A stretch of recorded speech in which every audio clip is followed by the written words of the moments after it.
67 degrees now. 67, that's a good number. 8:09. Good morning to you. Good morning and welcome to my guest in the studio. Kevin Dolan is here. He's the president of the Village Music School Foundation.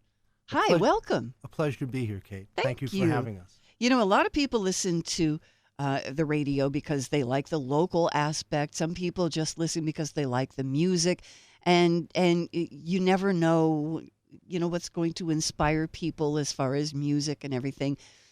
But your organization, I think, tends to be one that stresses more pure music for the love of music itself. How am I doing? You're doing great. It's perfect. Tell us about the organization, please. The foundation is the sister organization of the Village Music School. It is a 501c3 public charity, and it is designed to do a number of things. The first and probably most important is to provide financial aid to children who would not be able to afford the music lessons that we offer. Now, the music lessons we offer are really quite inexpensive, but there are some families that even that small amount of money is too much. So that's one of the things that the foundation does. Another thing is we go in, and the music school will go into early childhood centers, and we do a program for 3, 4, and 5-year-olds. And again, in that environment, there are certain families that can't pay for the guitar or piano lessons. And then we have a program which we are piloting hopefully in the next 4 to 6 weeks in New Haven, where we're going to go into the VA and do a 4-week program for the young men and women, the veterans who are coming back trying to kick heroin. Wow. So we have a bunch of programs that we do. Yes. And the one specific that we're doing this coming weekend on Saturday at 3 o'clock at Spirits Lab in Newburgh is to raise money for instruments for a guitar program that we're doing in connection with the Newburgh Department of Recreation. If someone's not able to pay for lessons, then buying a guitar would certainly be a hardship. So you're stepping in to help out with that. Absolutely. We're hoping to raise $1,000 to buy the 10 guitars for this program so that these children can experience studying music. I think the study of music helps young people, certainly with math, Yep. Learning fractions, Yep. and somehow it helps you with foreign languages. I don't know how, but I know it helped me because I was taking piano lessons and I started Spanish, and you just had to put your mind in a different gear mentally, and I found the mental exercises were similar when I was trying to learn another language. Don't know why. That one I haven't heard, but I have heard that studying a musical instrument physically changes your brain. And when they do studies, I think they're MRIs when they study the brain. And if you're doing math, it's one part of the brain. If you're reading, it's another part of the brain. When a musician practices, the entire brain lights up.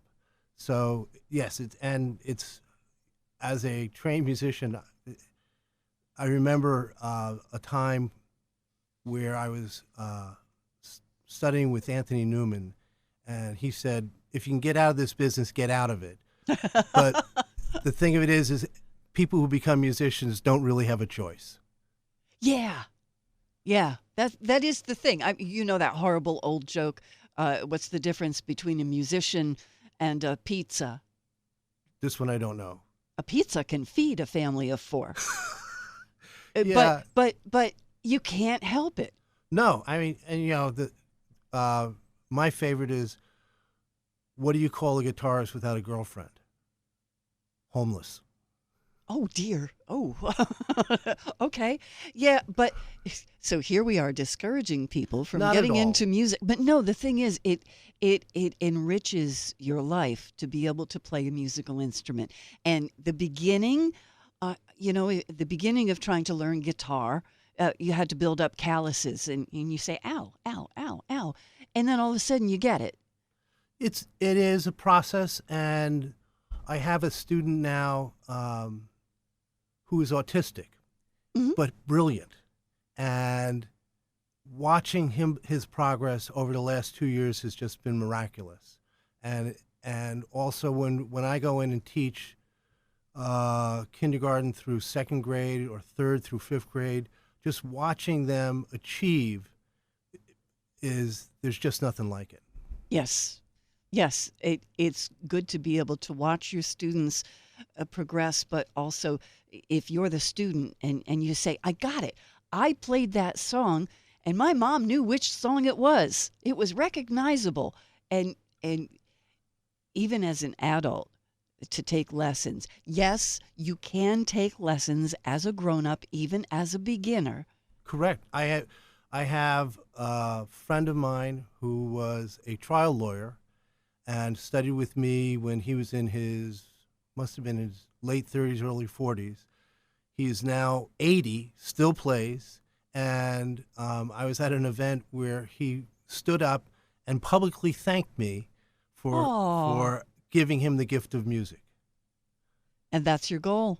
That's the goal of, yes, that's no matter what part we're doing, that's always the goal. You know, at a yard sale this weekend, someone had one of those toy pianos, a Schoenhut piano, which has full-size keys, but it only has maybe 2 octaves. Right. And I was thinking I should have bought it and donated it someplace because it's an excellent first piano for a youngster. I should have brought it today. And that's what we use when we go into early childhood centers. We'll have maybe 2 or 3 octave piano because all they want to do is play Twinkle, Twinkle, Little Star. That's just five notes. That's right. And Jingle Bells in December, and there you go. Okay. And you can learn that. It can be done. The way our program works is we view the only motivator is success. So when we go in and teach a guitar class, it's just numbers. So you play 0, 2, 4, 0. You just played the first measure of Brother John. Or if you play E, D, C, D, E, E, E, it's the first measure of Mary Had a Little Lamb. Mary Had a Little Lamb, sure. Right. Sure. And so we use letters for the keyboard, we use numbers for the guitar, and the whole idea is that the child can go home after the first lesson and play something for mommy. Yeah. Yeah. Which is, for a small child, it's the only reason they do anything. So, you know, it's harder and harder to find music teachers. Where is your facility located? We go into aftercare programs around the country. And Oh, okay. so we're right now in Newburgh, we'll be at the rec center when Okay. we do that program in the fall. So there's no facility per se. Okay. Because the 2 programs we're currently running one is an aftercare program, and we have programs in Boston and New York and on. And then we are piloting an early childhood, and that is being piloted right now in New York City. Wow. You have a good outreach. And how long has your organization been around? The Village Music School was founded in May of 2019, and we had expected to have something like 2,500 students, and then COVID hit us in the teeth. Yeah, yes. Well, you know, a lot of people became better musicians during COVID because there was nothing to do but stay home and practice. There you go. Yeah. We're talking with Kevin Dolan, president of the Village Music School Foundation. We're going to take a quick break. We'll be right back on Wall Radio. It's 8:20, 68 degrees at Wall Radio. Thanks for being here this Tuesday morning, June the 4th. My guest in the studio is Kevin Dolan from the Village Music School Foundation. They have an event coming up in Newburgh. Would you remind us of the dates? And let's talk about the event. The event's going to be Saturday, June 8th at 3 p.m. We're doing it at Spirits Lab, which is a sponsor. It's titled Bach and Bourbon, and it's going to feature the old guitarist. That's his sort of his name and sort of his title. The old guitarist. And also there'll be a singer later in the program, Cinnamon, and it is to raise money. We're hoping to raise $1,000 for the Newburgh Recreation Department guitar program to buy instruments for that program that's going to be in the fall. Okay. And now that's this coming Saturday. What time again? 3 p.m., Okay. 105 Ann Street in Spirits Lab.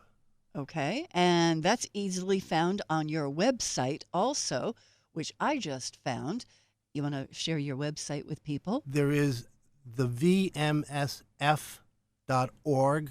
which is the foundation's website. Okay. And then there's the vms.org, which is the music school's website.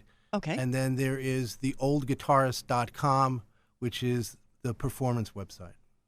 That's probably the easiest one to remember. I would think. The Old Guitarist is pretty easy. Yeah, the Old Guitarist will be playing works by Bach, Michael Hedges, and by the Old Guitarist. So apparently he's also a composer of music. And it's this Saturday, 3 o'clock, Spirits Lab on Ann Street in Newburgh. They will ask for you for a donation because this is a fundraiser. And it's to buy musical instruments. So, like, you get people come that day, to participate. You get young people coming to participate. Do you tell them we need guitarists, or do you ask them what instrument were you hoping to learn? How do you decide that? In the aftercare programs, we offer 2 instruments, either guitar or keyboard. Okay. And it's usually a decision made by the child and mom and dad. Okay. Sure. And you play guitar, I play piano, so obviously you have an opinion which is better. Yes, I do. Yeah, me too. I love the piano repertoire. I wish the guitar had the piano repertoire, and I am slowly but slowly stealing the piano repertoire. Oh, well, you said that you are a master level guitarist. Correct. I did my master's training at Yale under Elliot Fisk, who was Andre Segovia's final student. I'm just kind of a hack on the piano, so therefore you win. Okay. But the whole point is that music lessons at whatever age really do change your life. They make you a happier person. For some, if you're Irish, you're probably going to be, a downer anyway. And the other thing is that I stopped in my music progress because I realized I didn't want to practice 10 hours a day. That would have made me a neurotic mess. So that's kind of why I'm a semi-hack piano player. I understand. I remember when I was in my 20s, I came to my father and said that I'd want to change my major from philosophy to music. And he said, "What difference does it matter? You'll be broke either way." Well, but you're doing okay. I'm doing okay. Okay, that's good. But the whole idea is this helps young people probably more than anything. Music can change people's lives. I've seen it happen over and over again. Yes. It makes them richer. With the very young children, it's basically we're teaching them pattern recognition, which is the basis of all education. And once these little ones start learning pattern recognition, they see it in everything. That's a good point. I never thought of it that way before. But yes, music has rules. And once you learn what the rules are, it gets easier. Absolutely. Okay. Well, thank you so much for being here. The Old Guitarist, and the program is called Bach and Bourbon this Saturday afternoon at Spirits Lab. You can get the information on lots of different websites. The vmsf.org for the Village Music School Foundation.org, or else theoldguitarist.org. And I'm not going to load you down with 100 different websites, but thank you so much for coming in today. Such a pleasure to be here. Thank you. I appreciate you making the time to drive in here, Kevin. Thank you. Thank you. 8:25 at Wall Radio, which is a very good time to slip in a song. This one is just a squeeze in between now and the news at 8:30. We're tempted.